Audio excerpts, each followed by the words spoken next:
Hello everyone, I am Wade. Today we are here with teacher Tommy. Hi everyone, I'm Tommy. Nice to meet you.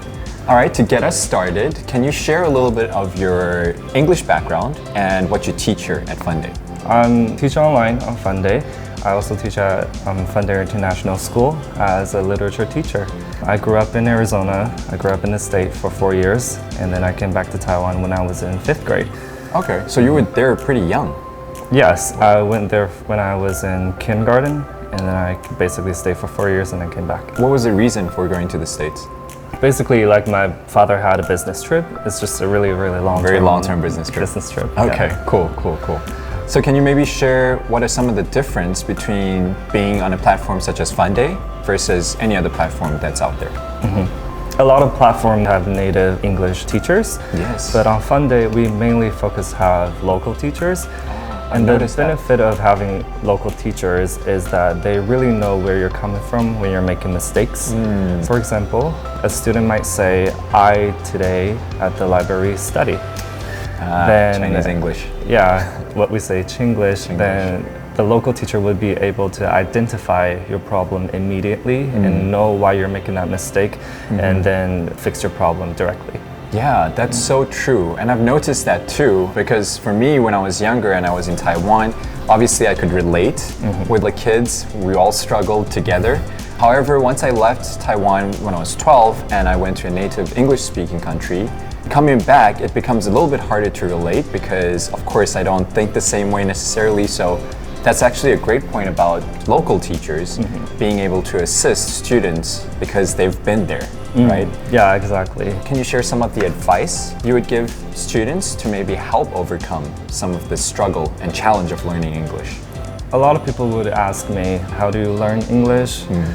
My advice would be, you really have to enjoy the process of learning it. For example, if you already enjoy cooking, then read your recipe in English. If you already love watching movies, sitcoms, then turn off the subtitles and listen to the audio. That's a great point. But most importantly, you really need to have patience. And once you understand what native speakers are talking about, or you get their inside jokes, then that sense of achievement is much greater than getting an 800 score on TOEIC. That's so true.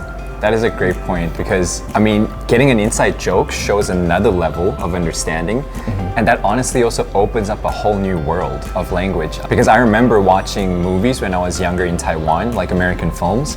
And when I went back to South Africa over years, I rewatched them.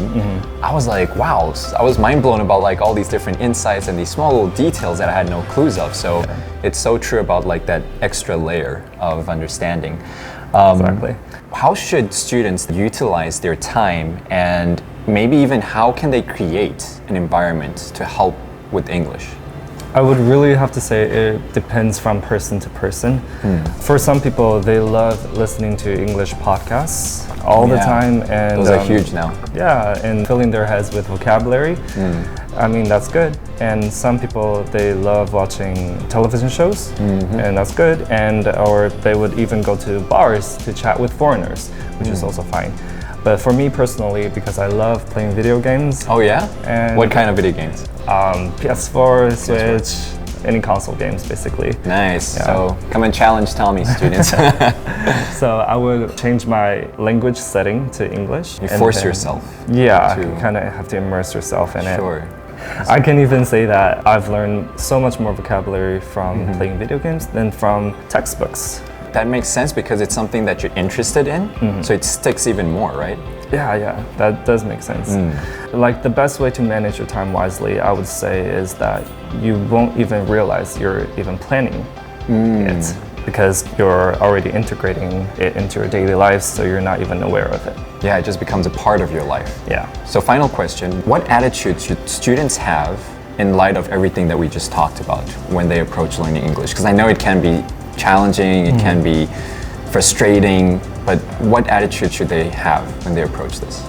A lot of people when they're practicing English, whether if it's writing, speaking, it feels like they're trying to defuse a bomb. Like if they make a mistake and gonna- everything is done. Yeah. If you observed how children play video games, you'll learn that when they play video games and they get stuck on a level for like 1,000 times, they still have that determined smile on their face. Yeah. And that's because they know that if someone else was playing this game right now, they would be under that same situation. Right. They would be facing the same obstacles. And learning a new language, you really have to have this mindset that making mistake is inevitable, and you just have to be generous to yourself as how foreigner will be to you. So thank you for your time, Teacher Tommy. And please do stay tuned to get to know more about teachers here. I am Wade. I'm Tommy. And I'll see you next time. I'll see you next time at FUNDAY International School. Bye.